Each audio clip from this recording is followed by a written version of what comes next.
Слушай, как здесь хорошо, приятно, так чистенько. Воздух такой, прям... Разный. Всем привет, друзья! Это Орел и Решка и морской сезон! И мы в Словении! А всю славность Словении сложно передать словами. Это очень красивая, но маленькая страна. Настолько маленькая, что можно ее обойти пешком полностью. Алинкиным пешком. Эй, мы это еще не решили. Разбушевалась. Я уже Давай. все решил, между прочим. Давай. Осталось просто, чтобы пространство это подтвердило. Орел. Решка.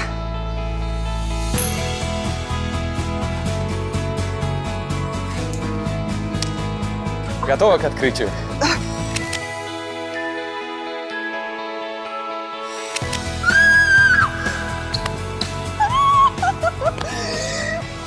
Я пойду, я всю Словению несколько Все, раз удачи, пойду. пока-пока. Коль, а золотая карта? Коля!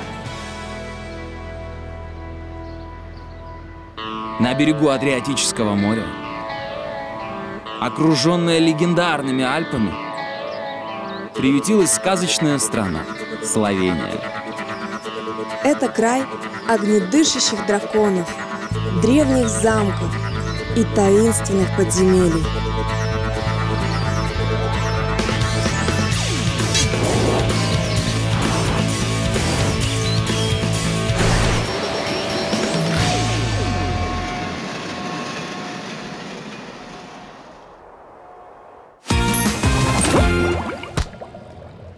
Это так азартно. Никогда не думала, что это настолько азартно.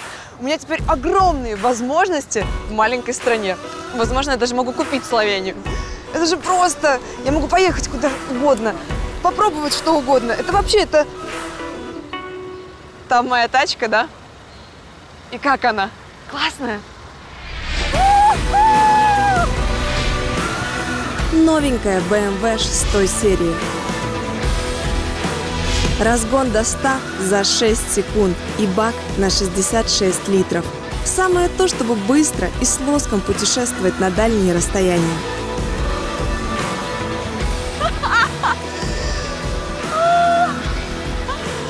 О, вот это я понимаю. Теперь я все начинаю понимать. Я быстро учусь. Я очень быстро учусь, друзья. Очень быстро. Woo! Thank you.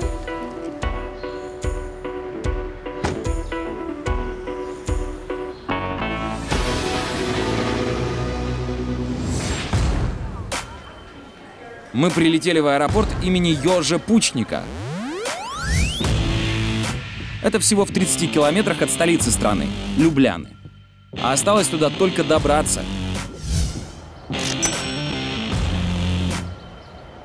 60 евро. Слушайте, ну... Это практически весь мой бюджет. А вот и мой автобус. Едет полчаса до города. Так что жизнь налаживается.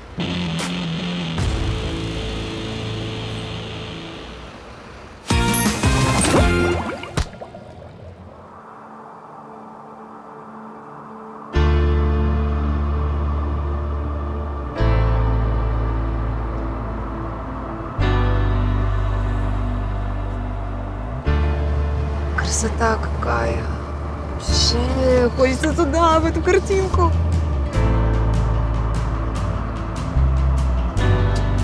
Слушай, я туплю. Я же могу наслаждаться этим с открытым окном. Воздух. Стой. Что, вот это все, что ли? Are you can down?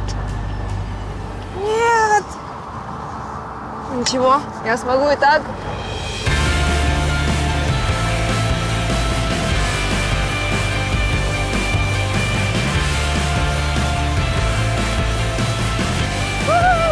А, воздух прям вкусный, хочется откусить его.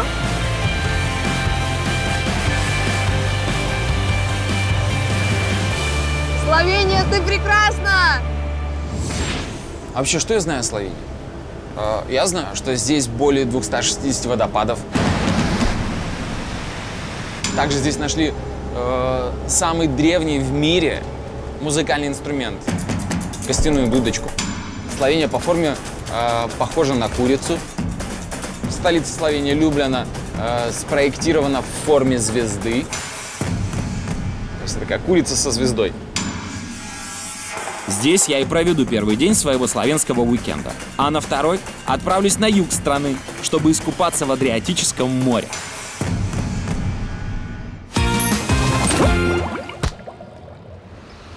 Эх, друзья, всего час в Словении, а уже такой в Любляне. Эх.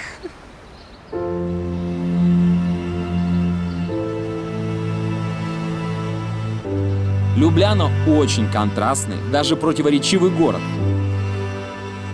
С одной стороны, это столица государства, а с другой, по размерам она не больше, чем наш какой-нибудь маленький областной центр.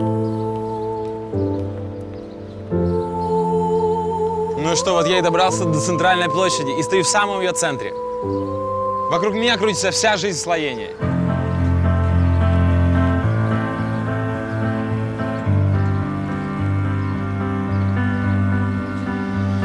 Такая, знаете, главная площадь, но она как бы не показывает, я главная.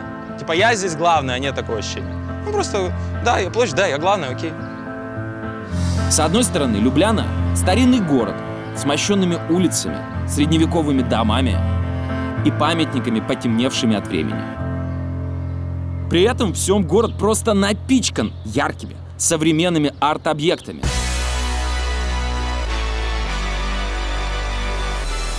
Класс. Такой люблянский Гарлем.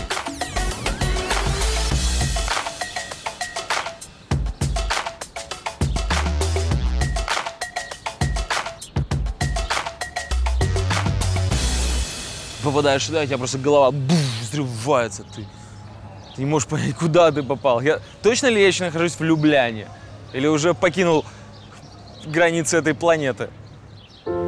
И, наконец, это важный экономический и политический центр страны.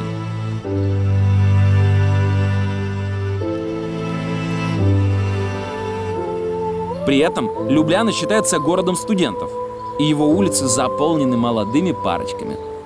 Любляны.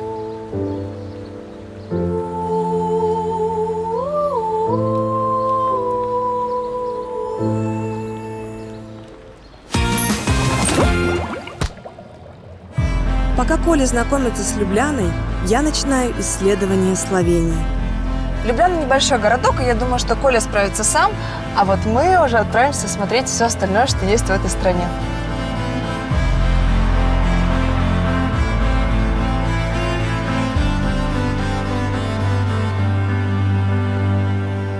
У нас морской сезон, а здесь море всего интересного. Богатая история, просто невероятная природа, рыцари, замки. Можно себя почувствовать настоящей принцессой. А, кстати, почему нет? В Словении находится около десятка древних замков. Ближайший ко мне – Цельский. За свои 8 сотен лет замок видел немало кровавых битв и легендарных подвигов. Ребята, это все похоже на те сказки, которые мне в детстве читала мама. Про рыцарские турниры. Я представляла этих ребят таких мужественных. Двухметровых красавцев с улыбкой Аполлона.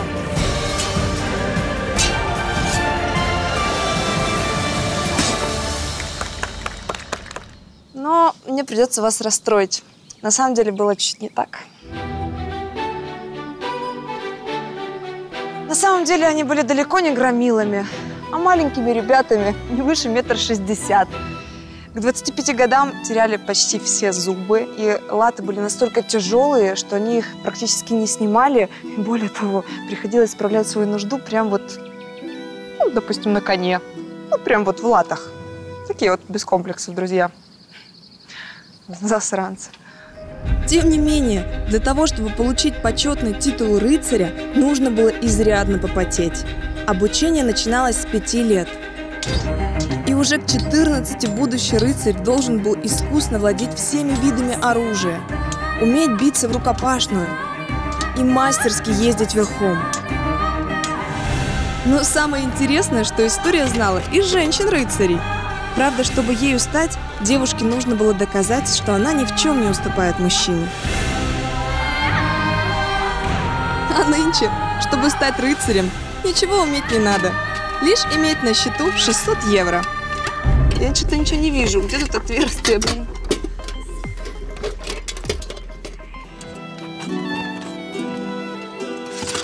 Привет!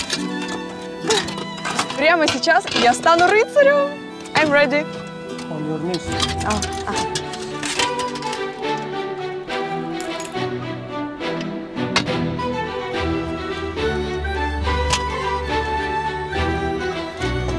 I pronounce you knight. Это все? That's all.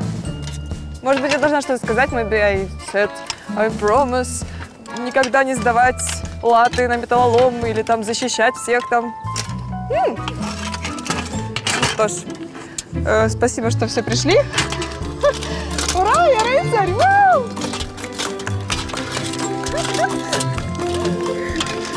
Может быть, фото? Фото? Окей.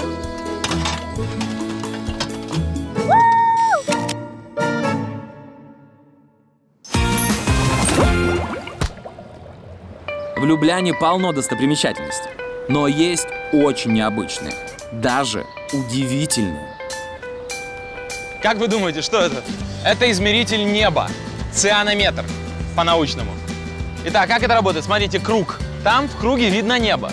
Когда цвет неба совпадает с одним из сегментов круга, это что-то значит. Работает он очень просто.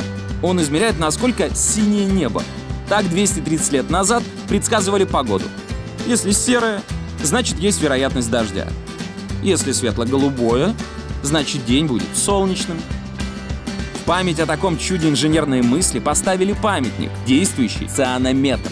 Ну вот, единственное, что я могу определить, вон, видите, капельки дождя, значит, был дождь. Такой вот начинающий измеритель неба я. Синоптик. А вот это невзрачное с виду здание на самом деле легендарное. Это первый в Словении небоскреб. Ему 80 лет. Нам кажется, что 12-этажный небоскреб — это смешно. Но в то время он был в девятке самых высоких европейских зданий. Кроме того, здесь впервые в Словении использовали лифт, кондиционер и систему отопления. Раньше я очень смеялся со слова небоскреб, типа как небо скребет. Но теперь я узнал, как в Словении называют небоскреб. Готовы? Неботычник.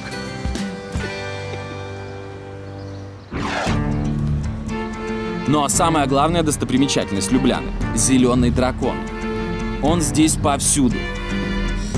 На гербе, на канализационных люках и даже целый мост в его честь построили. Согласно легенде, в соседних пещерах жил огромный злой дракон, который сжигал замки и пугал людей. Но однажды пришел герой и убил чудовище, после чего Любляна стала лучшим местом для жизни.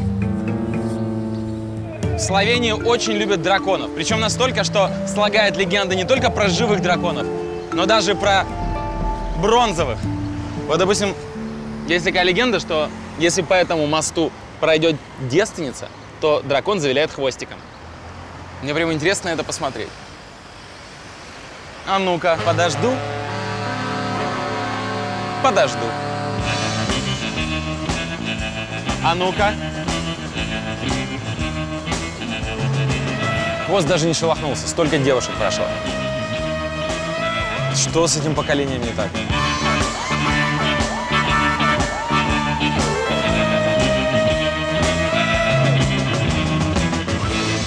Слушайте, ну, такое время сейчас.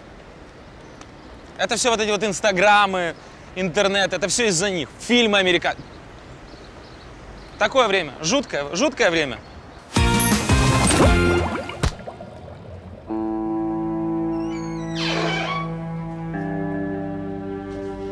Меня не покидает ощущение, что я нахожусь в Тридевятом царстве. Сказочные замки, рыцари.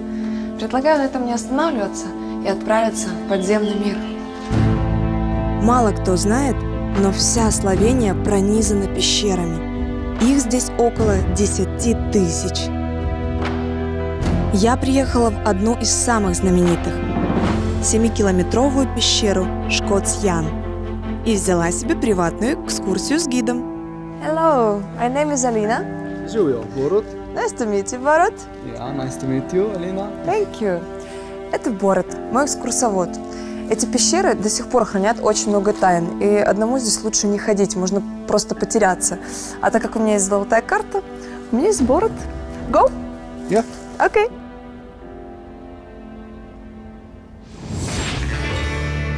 Я приехал в другую, но не менее популярную пещеру. Постоинскую яму.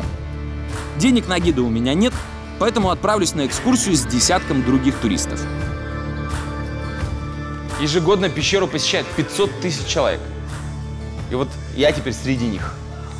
423 тысячный. На самом деле, когда я прочитал о том, что сюда до 500 тысяч туристов приезжает в год, я думал, что это преувеличенная цифра, но глядя на эту толпу, я понимаю, что это так и есть. О!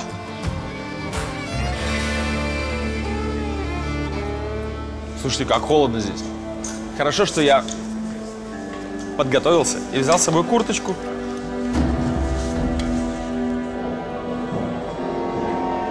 Ну все, поехали. Славянские пещеры — это что-то фантастическое. Вау! Просторные залы из сталактитов и сталагмитов. Каменные туннели.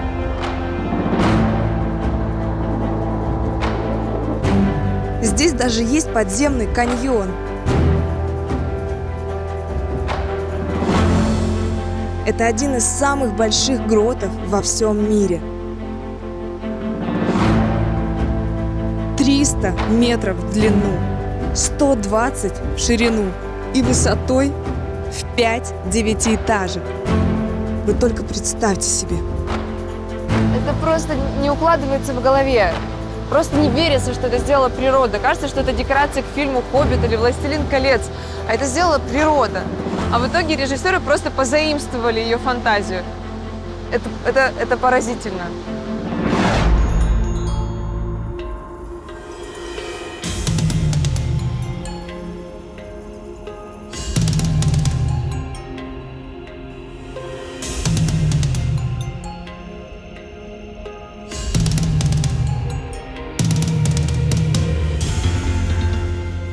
Я до этого был в пещерах, я гулял там. Но это были пещеры, это не похоже на пещеру, это больше похоже на какой-то пещерный город.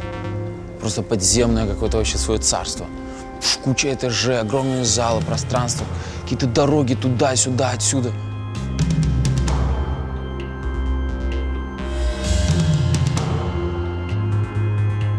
Это какая-то мистическая красота.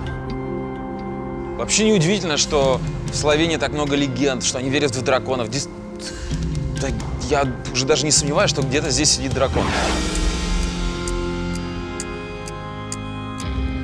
Поговаривают, что в этой пещере жил дракон, который сжег один из больших замков. Местные верят, что это окаменевший череп того самого зеленого дракона, который нагонял страх на всю Словению. Ой, Алина, тоже мне дракон. Просто кусок камня. Вот в моей пещере можно встретиться с настоящим, живым драконом. А я говорил, что в этой пещере есть дракон. Он, правда, маленький. Уж не кормит его нифига, рыцари не приходят, жрать некого. Эта редкая амфибия называется европейский протей. И водится она только в местных пещерах. Кстати, он может жить до 100 лет, даже более. До 14 лет может обходиться без еды. А сердце его бьется всего 2 раза в минуту. Конечно, природа делает чудеса. Да, пацаны. Амфибия. Очень маленькая. Маленький дракон. А вы там, небось, в Китае таких едите. А мы здесь нет, бережем. Потому что редкий вид. Не пущу вас к ним.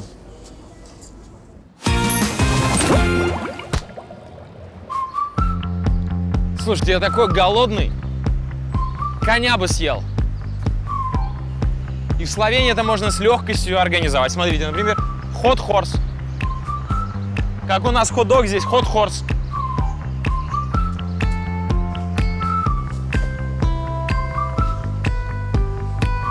В Словении есть целая сеть ресторанов быстрого питания, где весь фастфуд готовят из конины. So it's all from the horse. Yeah. Really horse. It's really good. Not bad. Okay. I want horse burger. How much it cost? 5 евро. Okay.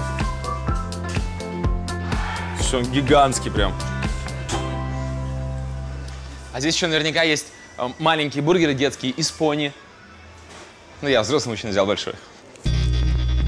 Вообще во многих странах конину не принято есть, потому что лошади часто болеют, их кормят лекарствами, и потом мясо становится непригодным. Но в Словении с этим нет никаких проблем. Дело в том, чтобы конь был здоровым, а мясо вкусным, его нужно выращивать на пастбищах, а не в стойле. А в Словении лугов много, поэтому конину тут едят, как у нас курятину. Вообще в Словении конину едят издавна, потому что, ну как было принято, кого проще словить, того и едят. А коней здесь было много, вы сами помните, рыцари все эти времена. Кто ближе всего? Конь. Вот и начали есть. Поэтому, по сути, можно сказать, что я ем традиционное славянское блюдо.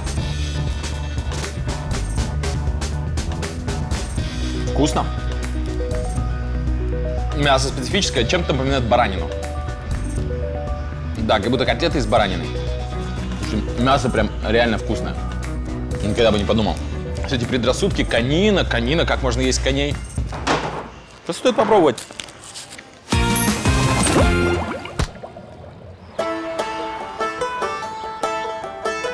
Под конец своего дня я приехала в самое сердце страны – район Сливна. Я приехала сюда жить. Во-первых, это центр Словении, а во-вторых, здесь самый необычный отель. Сейчас проверим. Слушай, мне кажется, что я что-то перепутала. Это точно тот крутой отель? Окей. Hey. Sorry. Oh, hello. Oh, hello. Could you check my registration? Yes. On which name? Alina Островская. I have the reservation for you. Okay, my key, please. Cheese? Yes. You don't need any keys here. Окей, наверное, может быть, это замок? У меня будет замок? No. You just need one thing, and this is lighter. That's all you need. Это чтобы мне дойти, там темно, что ли? Или, может быть, это маленькая вилла? Или шале? No. No? No. Wait a minute. Окей, нет ключей, это не шале, не вилла. Что происходит? Зачем мне огонь? Меня в лесу сейчас доставят одну. Окей, show me, please. Okay, let's go. Ой, эти словенцы, интриганты такие.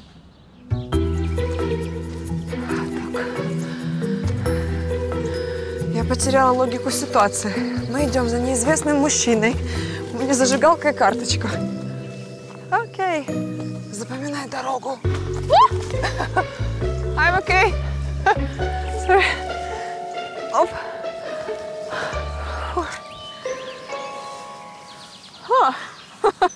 Ну, такая комфортная квартирка на дереве. Класс! Стоит эта кроватка 150 евро за ночь. Дерево вы можете выбрать на свой вкус. Орех, бук, березу или граб. Я буду жить на орехе. Это же очень красиво. Я пошла на исследование. Ой, посмотри. Thank you. Как это все необычно и круто. Ну посмотри сюда, посмотри только. Но главное достояние этого отеля в том, что в моем распоряжении вся долина. И никого вокруг, только я и природа.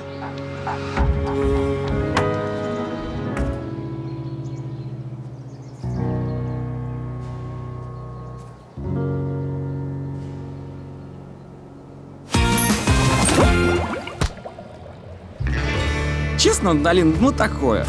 Вот я буду жить в одном из самых необычных хостелов в мире. Трезор, что означает сокровищница.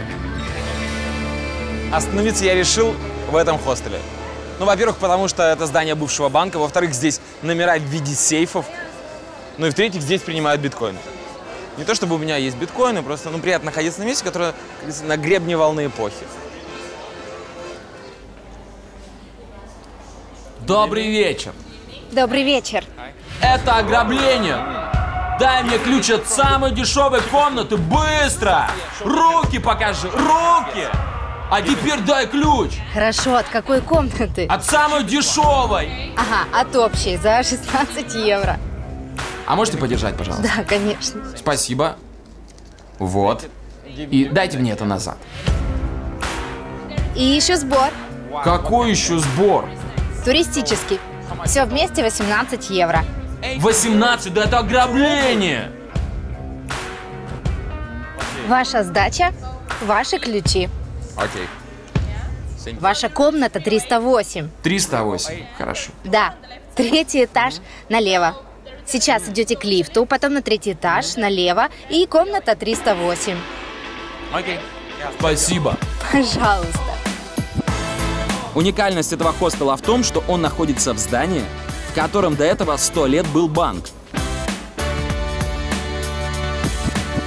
И весь интерьер напоминает, что когда-то здесь были деньги.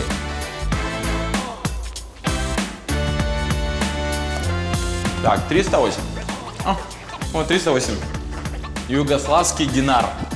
Здесь все номера называются именем каких-то валют. Югославский динар. Слушайте, как здесь прикольно. Смотрите, решетки. Кровати за решетками. Занавесочками. А вот смотрите, личные ящички сделаны как сейфы.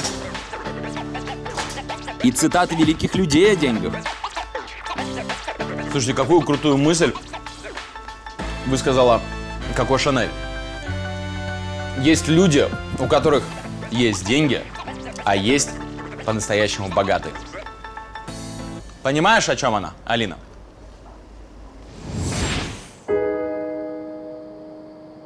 Ой, Коля, когда находишься посреди такой природы, ни о чем материальном и думать не хочется.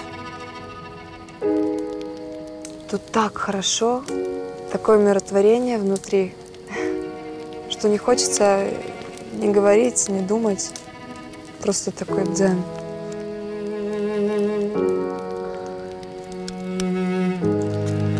От этого чистого воздуха я прям опьянела. Поэтому предлагаю уже идти в мою кровать с балдахином.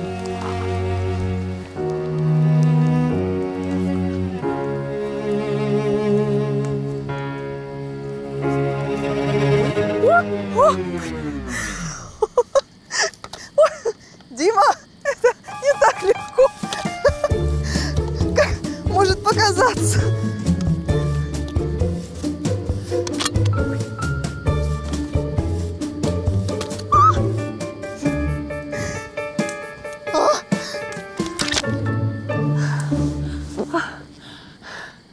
Слава богу, смогла. Ну, а завтра подумаем, как я отсюда слезу. Спокойной ночи.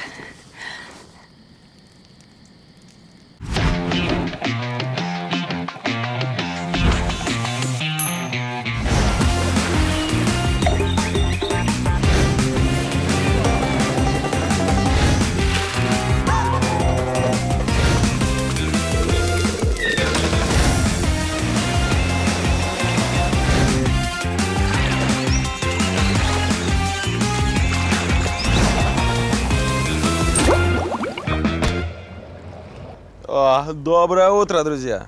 Ох уж эти ночевки в банке. Такое ощущение, что я за ночь вырос на 9,5%.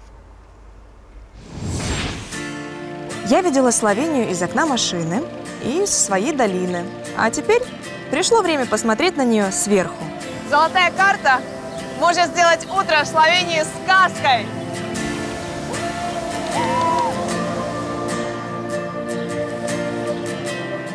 Вставай, не бойся. Я тебе кое-что покажу. Давай, давай. Давай.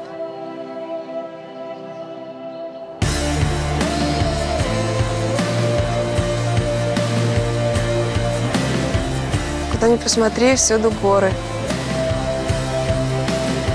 С высоты птичьего полета кажется, понимаешь, что будто Словению расстелили гигантским ковром с геометрическими рисунками. Полосы из дорог, ромбы из лужаек и овалы озера. Какой-то невероятной красоты озера. Такой насыщенный цвет, отображаются облака, будто зарисовка какой-то сказки. Туда и отправлюсь.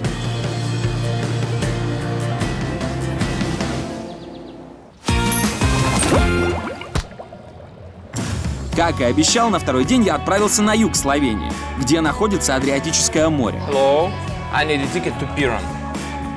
За 19 евро можно смотаться на автобусе туда и обратно.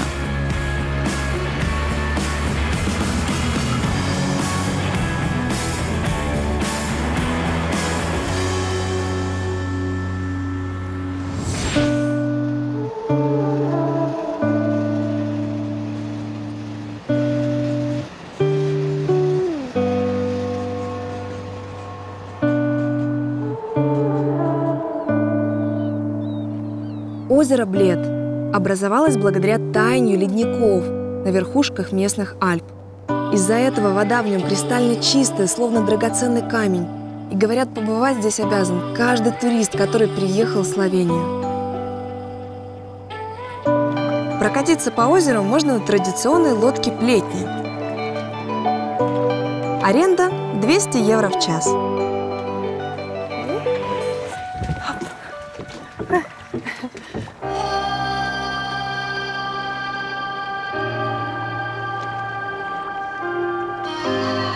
Посреди озера есть еще одна достопримечательность – остров Блед.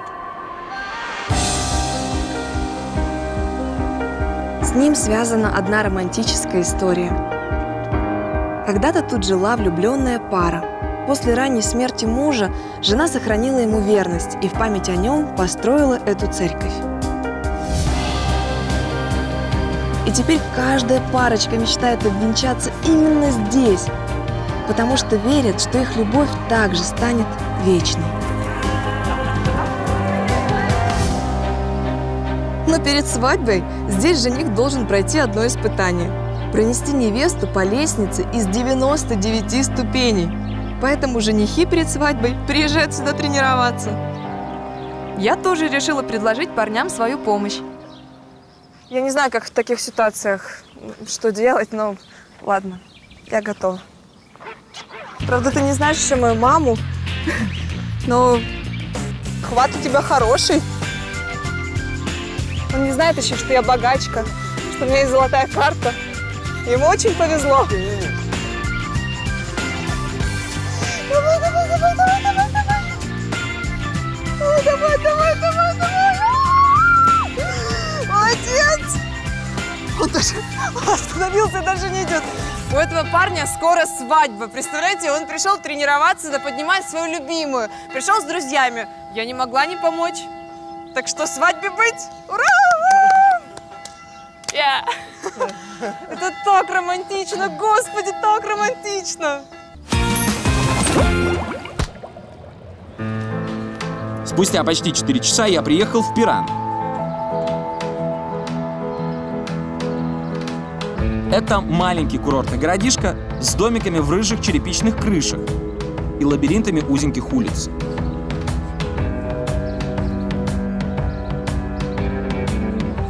Я люблю узкие улочки. В них чувствую себя очень комфортно. Такое ощущение, как будто брожу по коридору. А каждая площадь это как комната. То есть брожу по коридору, чтобы попасть в разные комнаты.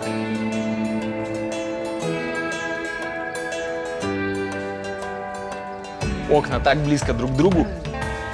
Мне кажется, здесь все между собой дружат. И если кто-то, допустим, здесь хочет встретить рассвет, ну, посмотреть, там, или закат, он просто спрашивает у соседа через окно, говорит, а как там закат? Тот у другого, как закат? Третий, как закат? Тот говорит, закат отличный, закат отличный, закат отличный, закат отличный. Спасибо, спасибо, спасибо, спасибо. Вот такой диалог происходит. Цепочка. Главная достопримечательность города – древняя часовня церкви Святого Георга. 2 евро. 2 евро. Всего лишь 2 евро. Но у меня нет даже этих денег. Кость, давай ты сходишь наверх. Поснимаешь, покажешь людям красоту, мне покажешь видео. Давай. Ты же мажор, у тебя всегда есть деньги. Кость! Константин! О! Скажи, покажи, пожалуйста, там, что туда 7 километров до хорватской границы, а туда 19 до итальянской. Окей? Спасибо, коллега! Но туристы приезжают сюда ради того, что находится между этими границами. Адриатическое море. Все, иду к нему. Константин! Спускайся! Слушайте, как хорошо, что я сюда приехал. Не пожалел денег последних и приехал. Оно того стоит.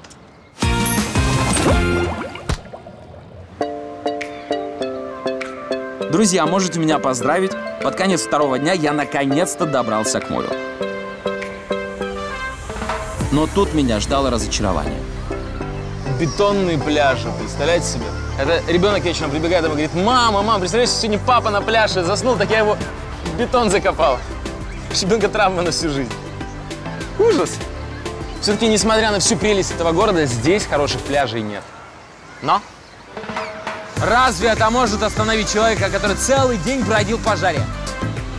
Нет.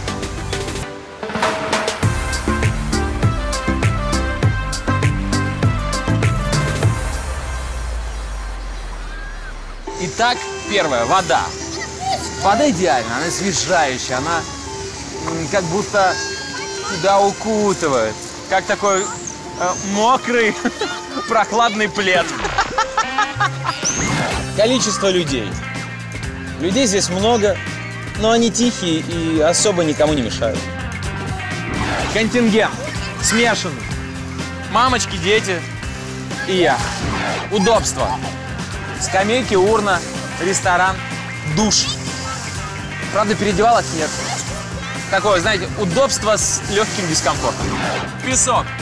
Ну, песок там может быть и хороший, но непонятно, цемента слишком много добавили. Мой пляж больше, чем на тройку, не тянет.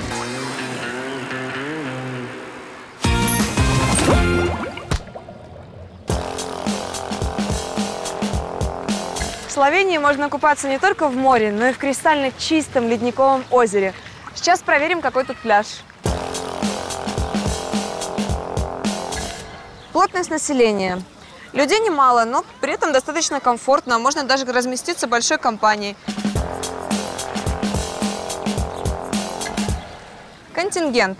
Все очень культурно. Воспитанные дети, спокойные бабушки и тихие компании. Приятно? Инфраструктура. Кафе, шезлонги, парковка. Все, что нужно для туриста. Пляж. Кстати, где он? Это все больше похоже на парк. И тут уже пляж для каждого свой. Либо линия газона, либо линия щебня. Как больше нравится.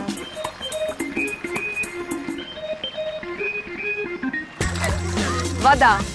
Кристально чистая. И обычно в озерах она очень-очень холодная. Но тут есть секретик. Здесь есть термальные воды, которые ее как бы подогревают. Но главный бонус этого озера – это вид, за что пляж получает твердую 4.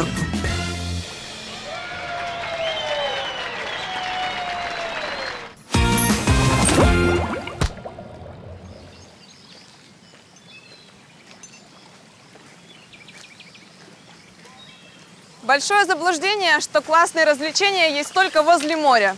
Возле озера Блед есть просто крышесносные забавы. Идем скорее. Hello. How are you? Are we ready? Yep. Yep. Okay, let's go. Воды реки Сава-Бахинька создали настоящее испытание для экстремалов – каньонинг. Это 2-часовой спуск по руслу горной реки. Почему я первая, а не ты? Почему я? Потому что я за это заплатила, наверное.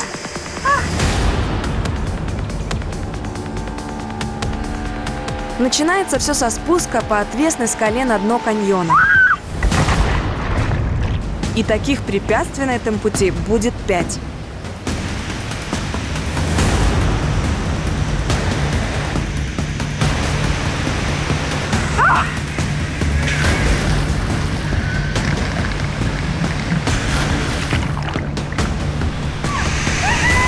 Чтобы продвинуться по маршруту дальше, нужно скользить по порогам, периодически нырять в бурлящие потоки, и все это при экстремально низкой температуре воды.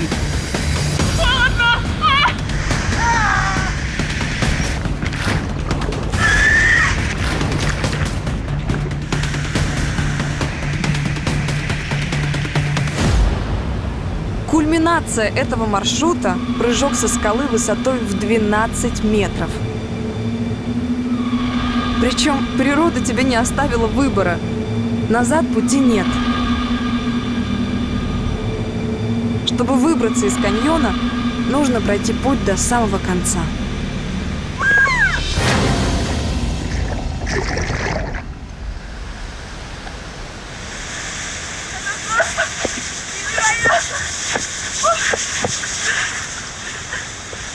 Это круто! Ты в гостях у природы. Она тут главная. Это сплошное вдохновение. Это очень-очень круто.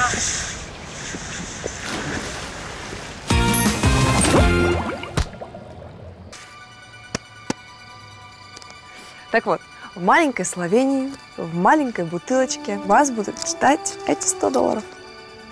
Чтобы найти $100, вам понадобится парень, крепкая подруга, а лучше стремянка. Есть. Если вы решили стать на $100 богаче, отправляйтесь в городок Радовлица, который вблизи озера Блед. В Радовлице ищите парк возле Горинской дороги. Возле квадратного фонаря вас ждет заветная бутылка.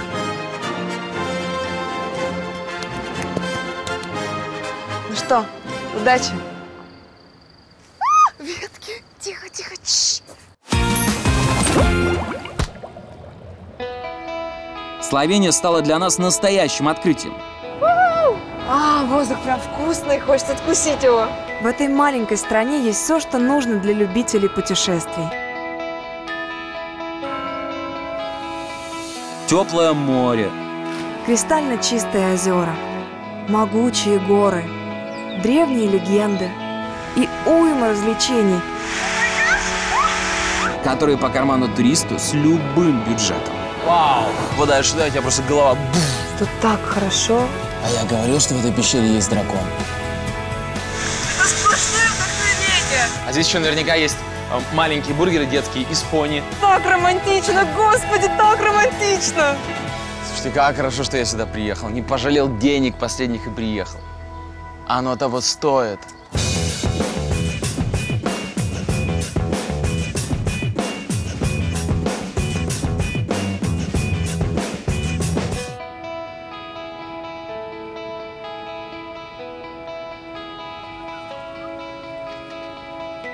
Алина.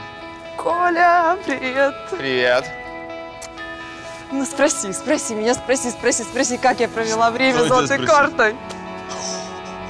Как ты провела время с золотой картой? Это было потрясающе, просто сказочно. Я была в одном из самых романтических мест на острове. Я видела замки, я оседлала дракона, была у него в пещере. Я стала настоящим рыцарем. Представляешь, настоящим рыцарем.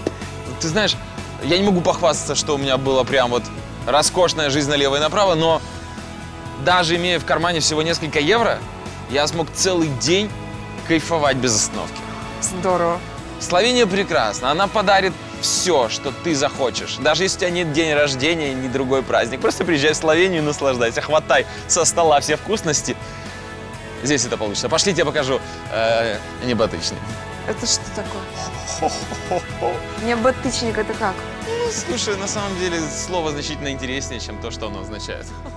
Просто запомни неботычник таким, каким его построило твое воображение.